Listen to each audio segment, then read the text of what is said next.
તો મિત્રો કેમ છો?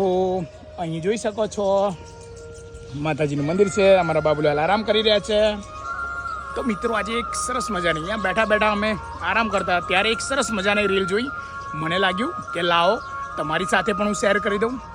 તો વાત જાણે એમ છે કે એક સરસ મજાની એક નાનકડી ઢીંગલી દુકાનમાં જઈ રહી હોય છે અને એને મીઠાઈ ખાવી હોય છે. તો ત્યાં પેલા દુકાનવાળા માસીને કહે છે, માસી મને જ્યારે મીઠાઈ આપી દેજો. તો માસીને હસીને જવાબ આપે, બેટા આજે મારી દુકાન નવી ખુલી છે એટલા માટે તારે જે મીઠાઈ જોઈતી હોય ને એ તું લઈ લે એમ. તો પેલી ઢીંગલીએ થોડું વિચાર્યું અને પછી કીધું, ના ના માસી તમે તમારા હાથે મને મીઠાઈ આપો ને.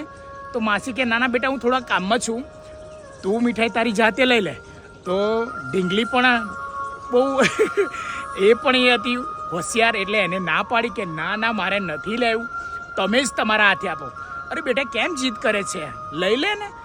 કીધું ના તમે આપો તો જ હું લઈશ, નહીં તો નહીં લઉં. તો પછી કીધું કે કેમ બેટા એનું કારણ છે કંઈ?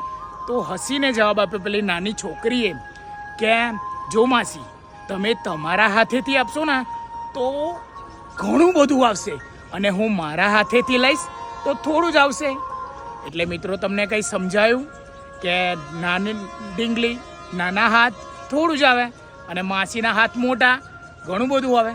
તો મિત્રો જીવનમાં પણ આવું જ છે. તમે આટલું જ લેવા માંગો છો પણ પેલો ભગવાન તમને આટલું બધું આપવા માંગે છે.